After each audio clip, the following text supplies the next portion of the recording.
Breaking news, there's a shortage of rogue games, and video game lovers from around the world are losing their collective minds. Just kidding, there's no shortage at all. In fact, I'm running out of clever ways to introduce games such as GODBREAKERS, as we review some sort of new roguelite or roguelike on what seems like a weekly schedule. Yes, the genre is overcrowded beyond belief. In truth, I've seen both the best and worst that this genre offers, with a recent incredible example being the outstanding brawler Absalom. GODBREAKERS has players battling through various biomes, either alone or in co-op, but does this roguelike stand out from the pack? Or did GODBREAKERS break my heart? Well, let's find out in our full review. But real quick, don't break our hearts and support indie visibility. Head over to patreon.com/idreamofindiegames and you'll gain Discord access to the greatest indie gaming community. You'll also get early ad-free shows, shoutouts at the end of every video we produce, our podcast 3 days early, and so much more. Your new indie gaming community is waiting for you. GODBREAKERS is the newest roguelike action game to hit the indie gaming scene, offering a variety of biomes to explore, enemies to take out within those biomes, a slew of upgrades, bosses, and you know how this goes, a loop that has you getting stronger and stronger each new run. Have you heard that one before? Play it again, Sam. But wait, I don't want to sell GODBREAKERS too short because it does have a few unique ideas. Mainly, an absorption system where you quite literally go inside of enemies. Kinky. And then you get to blow them to smithereens while taking their powers in the process. It's like Mega Man, kinda sorta, except not really at all. GODBREAKERS allows for up to 4 players to work together in online co-op on a quest to, kill bosses, I guess. Alright, so there's a bit of story here, some of it being scattered across the world and told through random NPC Christmas present looking robot thingies, but does it really matter? Alright, fine, I'll be a good sport. AI was brought in to make the world a better place, but now it threatens to devour everything in its path. And next on the menu, the sun. I'm not making that up, that's the idea of this story. You'll battle back these corrupt AI machines in a tale that totally absolutely isn't grounded in any sort of current day events, and that's really all you need to know. Alright, so the story isn't all that great in GODBREAKERS, but odds are you're here for the gameplay. And in that regard, well, let's talk about it. After a brief tutorial, you're dropped into a hub-like area which acts as the base where you'll change your armor, head type, class type, and of course spend those upgrade points on perks that'll make you stronger for each subsequent run. Some of the upgrades are merely cosmetic, but at least they give you something to work towards.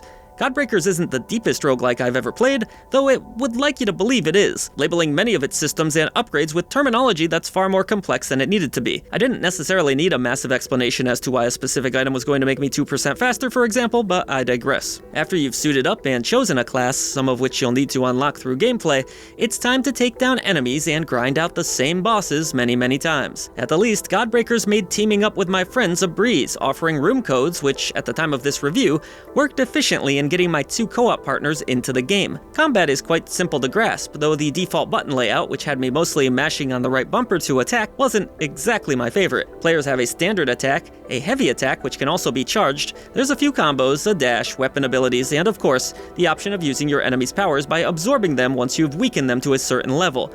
Players will select from a small offering of biomes, 6 in total, and begin fighting their way through, grabbing loot as they defeat enemies, which can be equipped to make your character more powerful. Each biome has a distinct look and feel, with a mid-boss and an end-level boss. Completing a biome means advancing to the next one, in hopes of making it through an entire planetary run. I should also mention you can pick between 2 different planets as you progress forward. Ultimately, you know how this goes. Death will come, and it's going to be back to the beginning. That means trudging through the same biomes over and over again, albeit a bit stronger than you were before. To even the odds a bit further, merchants will periodically appear that allow you to upgrade some of your equipment or trade in items for dust, the game's currency. GODBREAKERS does allow for a decent amount of customizability with the many fragments that can be equipped, and the various classes available do play drastically different from one another, which is welcome. This could lead to lots of different player builds, which I commend, but unfortunately, there's not nearly as much variety in the core gameplay loop itself.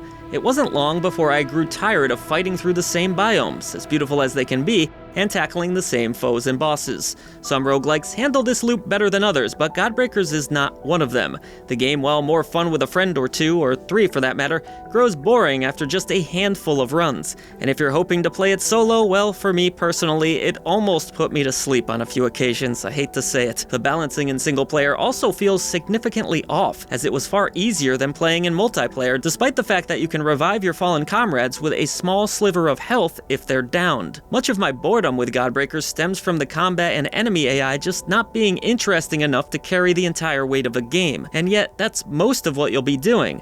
The heavy attacks are not worth bothering with half the time, and the absorption mechanic isn't as interesting as I would have hoped. Sure, some abilities produce cooler effects than others, but none of them were all that amazing, and it was almost not even worth bothering with the system because it didn't often pull off that much more damage.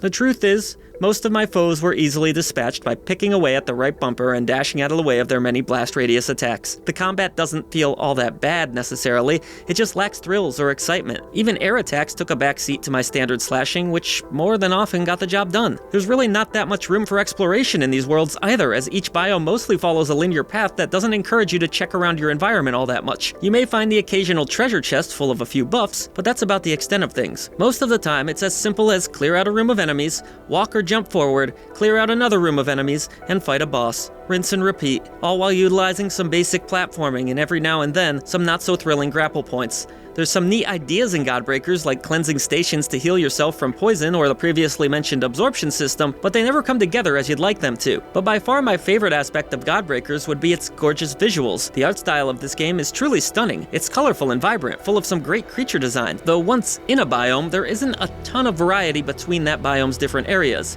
Even still, I found the game to be beautiful in motion, even evoking a bit of Warframe in its designs. The sound is good too, though I can't say any of the musical compositions stood out to me that much. In fact, it took me going back to rewatch footage to even recall what they sounded like.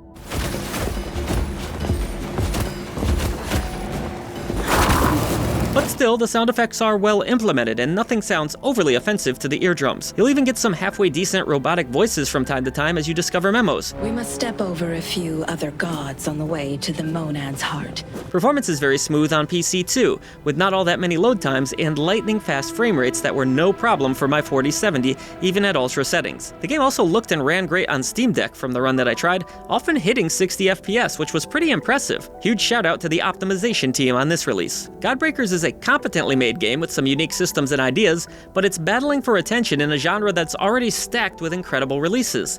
Sadly, that's a battle it can't win. I can appreciate its efforts to stand out from the pack, but it feels completely bland to play, like a baked potato with no seasoning or butter. If you're starved for another roguelike, which is seemingly impossible, then it might be worth a look, but everyone else may want to check something else out. On our scale ranging from the dreaded Indie Krampus for the games that you should avoid, all the way up to the elusive gold and genie lamp of approval for the ones that absolutely belong in your collection, well, I'm gonna have to go with the table lamp of mediocrity for this one. It's just kinda bleh.